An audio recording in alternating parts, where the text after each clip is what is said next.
all-you-can-eat buffet workers. What are your horror stories? Not a horror story, just funny. I worked at Wendy's when they had salad bars. You could get a single-serving bowl. They used to serve eat-in chili in styrofoam bowls, and the large doubled as a chili bowl, or all-you-can-eat platters, the taco salad bottom plate. On a slow afternoon, this guy came in and got a single-serving bowl. After a few minutes, our manager motioned to me and the sandwich guy to discreetly take a look at the salad he was making. The guy had filled the bowl with salad, then made a ring of overlapping cucumber slices to extend the lip of the bowl upwards. He filled that with salad, then added another ring. It took several minutes to build this thing, but by the time he'd finished, he had a tower of salad well over a foot tall, with multiple rings of cucumber slices containing it. That salad was an engineering marvel. He carefully carried it back to his table, sat down, then looked up guiltily as our manager walked out to him. The manager handed him a free item coupon and said, "That is the most impressive salad I have ever seen. Your next one is on me." What a wholesome story to start out with. Definitely not a horror story, but it is hilarious. And pretty inventive. Good on that guy, and good on the manager for being so cool about it too. I definitely know some managers, even though they really shouldn't care about this kind of stuff, really do. Story 2. At one point I worked for a pizza place that used to have a day buffet that I would make pizzas for. One time, 2 huge dudes come in the moment we opened for the buffet. The manager on duty dropped the first 2 pizzas down on the buffet, turned to grab the next 2, turned back, and both were gone. A few minutes later, both dudes walk back up and each take an entire pizza again and walk back to continue eating. They proceed to do this over and over, grabbing an entire pizza each for themselves for the entire 3 hours we were offering the buffet. That was one hell of a day. Story 3. I worked at a Ruby Tuesday in Center City, Philly, first floor of the Liberty Place building. I had a couple that would come in about twice a week that requested me. They would gorge themselves at the salad bar for about an hour, ask for large glasses of water with no ice, then both would take the water into the bathroom. They would come out a few minutes later with empty glasses, ask for the check, and leave. I finally put it together that they were bulimic after I walked in the women's bathroom and it smelled like vomit. Very polite folks and tipped well though. I don't know if this is a horror story, but just kinda sad. Eating disorders are no joke, and bulimia in particular can really screw up your esophageal passages. I don't know what to call it. But seriously, yeah. Story 4. Obligatory, not a buffet worker, just a witness. We were waiting in line for the soft serve machine at Golden Corral. The woman in front of us gets up to the machine and awkwardly jerks the handle around in an attempt to get at the sweet, sweet ice cream within. She's pushing, pulling, twisting, doing literally everything but turning it to the right, which would have dispensed the ice cream. She's really perplexed by this, so she takes the next logical step, which of course is to wrap her lips around the spout, form a seal on it with her mouth, and start trying to suck it right out of the tap. One of the workers sees this and looks on in disgust before he unplugs the machine. On the way out, we see that he put an out of order sign on it, so thankfully they didn't keep serving it after that whole incident. Story 5. Pickle Boy. There was this man who used to come into our restaurant who clearly wasn't all there in the head. He was functional, but just very weird. As the months progressed, he got way weirder. He started wearing women's underwear over his clothes, even going so far as to stuff his bra. Picture a 6'2", 250-pound dude with a baby face wearing silky underpants and a lace bra over ratty jeans and a stained Hawaiian shirt. That's our guy. He went from being able to hold a sort of normal conversation to just spouting conspiracy theory word salad. But the weirdest thing was his change of eating habits. He used to eat a variety of our soup, salad, baked potato options from our buffet. But as his mental health deteriorated, so did his desire for variety, I guess. By the time his weirdness devolved into aggression and we had to 86 him, he was coming in for 2 things: pickles and ranch dressing. He'd pile as many pickle slices as he could onto his plate, and then put so much ranch dressing on them, and pickle juice would be running all over the tray. He'd eat it all, and his face would be covered in ranch and pickle bits. Then he would drink water straight from the pitcher he inevitably stole from the wait station, sliming it with pickle ranch slobber. Never a dull moment with that dude around. Pickle Boy, wherever you are today, I really hope you got the help you so desperately needed. But I was not sorry to see you go. Story 6. I worked at a pizza buffet for 2 years during college. I have a number of stories, but the one that I will always remember is the guy who got super upset that we wouldn't make more dessert pizza when we were half an hour past closing. This guy comes in with his presumed wife and 2 children around 8:30. We close at 9. Nothing out of the ordinary until 9 rolls around. It was still commonplace for people to be finishing up and eating what pizza was still left. I was doing the dishes and taking the empty dishes back from the buffet, and I see this guy, arms crossed and staring at me as I take the empty dessert pizza dish. He says something to the effect of, "When's the next one coming out? I never got any." I let him know that we close at 9 and we can't really make anything past then because the oven gets shut off. Luckily, the manager overheard this and stepped in to back me up, and I quickly scamper off to the back to continue the dishes. He seemed upset, but it wasn't unheard of. Being a cheap pizza buffet, you don't exactly bring in the most affluent of folks. About 5 minutes later, as I'm finishing up the plates, the same manager comes barreling through the back door out of breath. He grabs 2 of the long wooden pizza pushers and says, "Come with me." I have no idea what's going on, but I grab the pusher and follow him out of the door. I learned later on that he started flipping out, throwing the register and a fishbowl. He grabbed a broom and swung that around, hitting the girl behind the counter. As I exit from the back, this guy is screaming and ranting unintelligibly. He was just asking for a fight. He walked up to the manager, got all up in his face, and kinda choke pushed him back. He came at me next, and I was really close to taking a swing at his knees or something. But the other manager had gotten back up and he resumed harassing him. After about 2 minutes of tiptoeing around a brawl, as well as his presumed wife screaming for him to get back in the car, he eventually gets in and they drive off. I won't forget the glossed over look in his eyes as he came after me. Freaks me out to this day. Sounds like a man really wanted his dessert pizza. I guess he really just couldn't settle for anything else, huh? He needed that dessert pizza. I do think it's hilarious that the manager went to the back and is like, "OP, get yourself armed. We're going to war." Them coming out of there with like wind blowing in their hair, holding the 2 big pizza pushers. If I were the guy complaining about the dessert pizza, which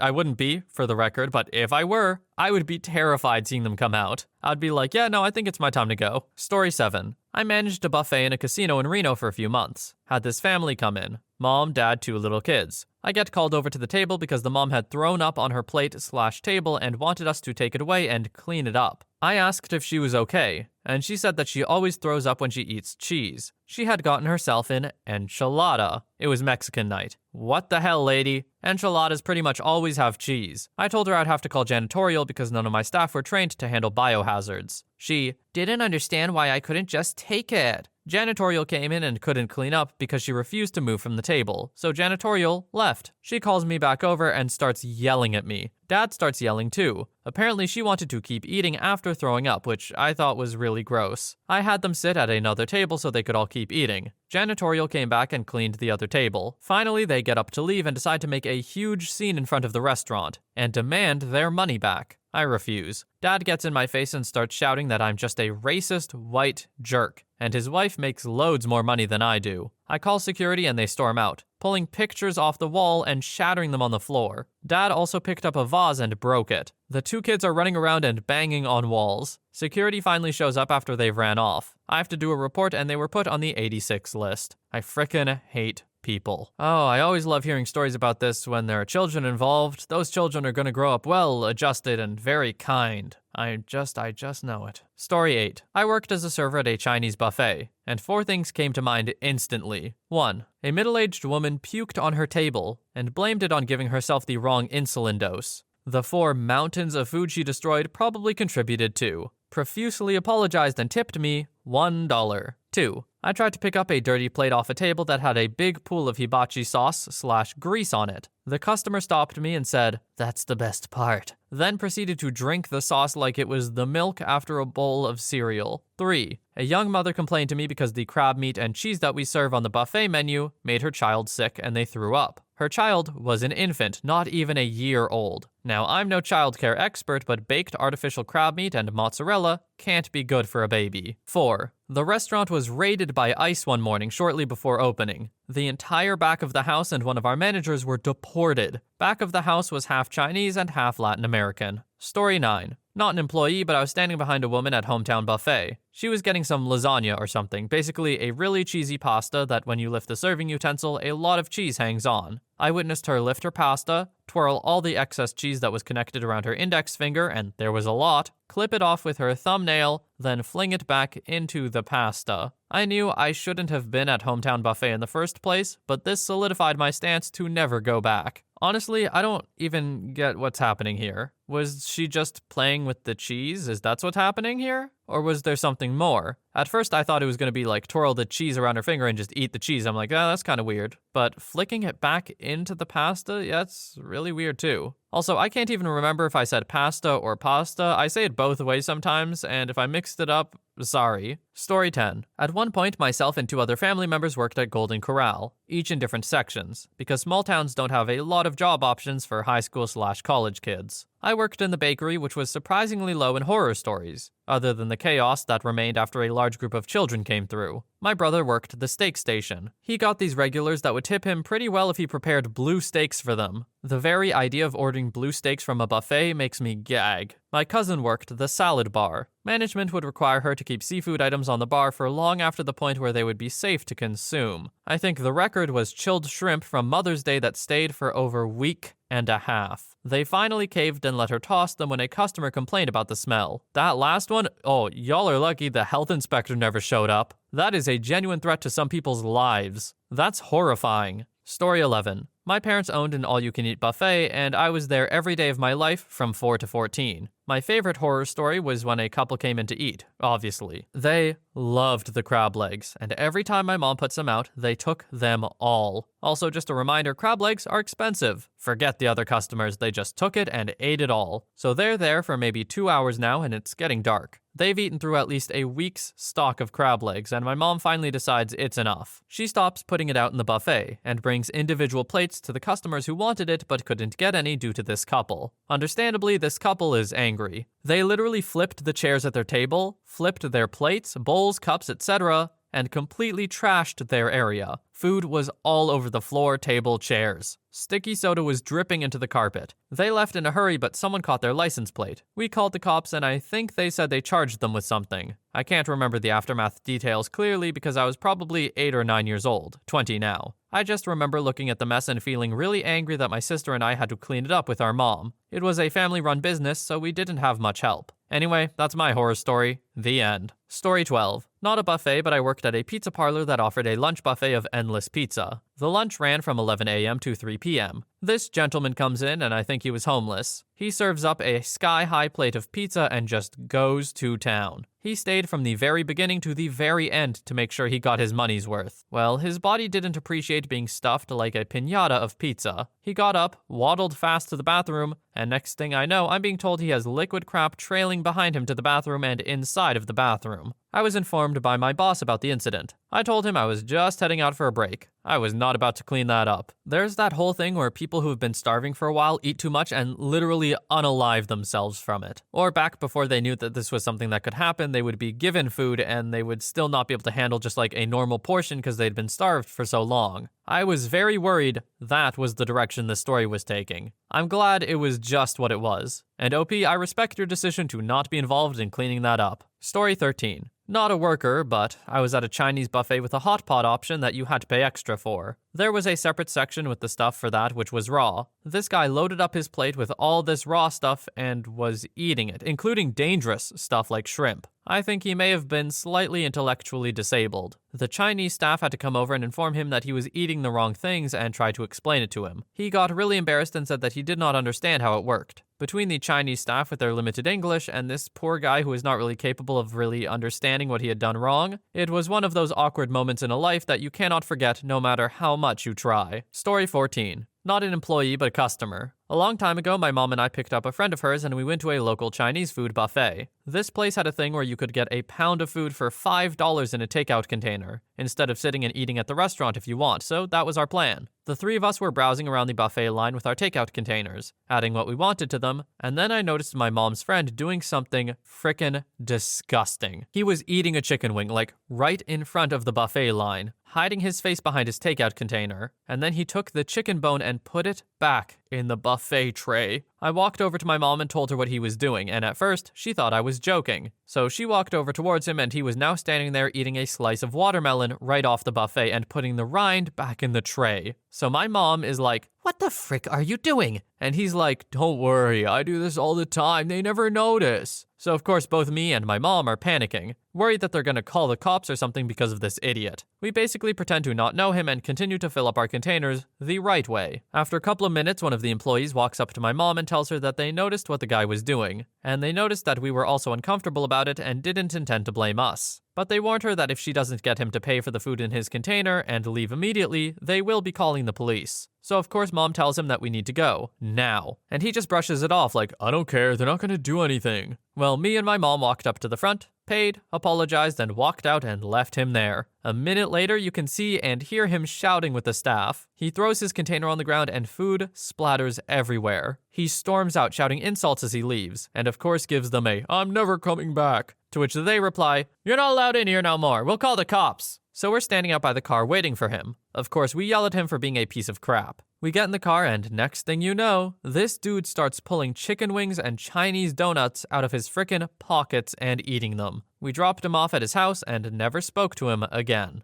I can't even fathom how entitled this person feels. That's absurd. That pissed me off just listening to it. Let alone the insane health hazard it is to put food back after you've eaten off the bone or rind or whatever. But just what disgusting, blatant disrespect for these people who worked really hard to prepare this food, too. You think that you deserve to just eat it and put it back for free and then steal some at the end, too? What a loser. Story 15. Not an employee, but I witnessed a marvelous thing. Sitting in a small town Chinese buffet, 3 big dudes, not obese, but farm-built big, come in. These guys proceed to just clean house, plate after plate after plate. They weren't wasteful. They ate everything they took. They were very polite to the staff and other customers, but I bet each man ate a dozen plates, each stacked high. The cooks were working hard to keep up. My family and I found ourselves watching this marvelous feat of unfolding in awe. When they approached the counter to pay, all this eating unfolding in only 45 minutes or so, the manager greeted them at the counter. In his broken English, he simply said, you men, you no pay, but you no come back. The guys gave each other and the manager a, yeah, fair enough, look and left. You know what? That's a somewhat respectful way to deal with things. It's like, look, this one's on the house, but also you can't clean us out like this again, so we're not welcoming you back. But for the inconvenience, it's free. A pretty respectful solution to a problem because, yeah, if I owned that restaurant, I would think it's a problem too. Story 16. I served at Golden Corral for 6 months and it was a god-awful place. You would think it would be easy because you don't take orders, right? Wrong. Cleaning up the messes, bussing tables, getting drinks and clean plates, singing for birthdays plus side work definitely kept you busy. Most of the customers weren't the greatest. They made an appalling mess and let their kids run wild and didn't tip. We were paid $2.13 an hour, by the way, so we needed tips. No matter how much you bent over backward for them though, nope,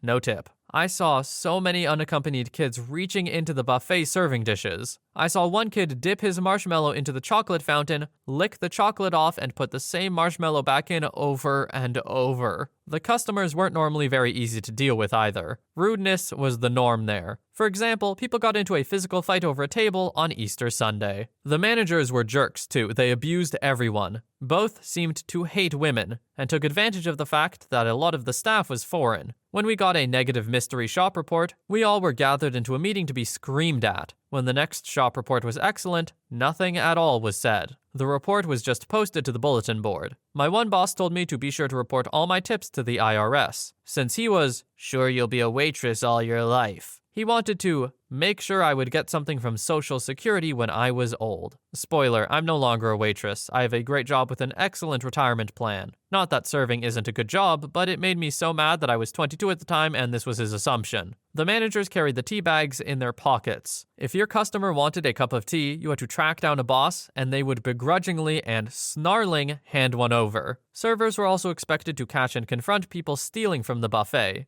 putting leftovers in their bags, for example. We weren't allowed to eat. Most cheaper restaurants will give you a meal per shift, but not GC. It was hard when you saw how much was wasted to not think you deserved a piece of bread or broken cookie, maybe. To eat, you had to clock out,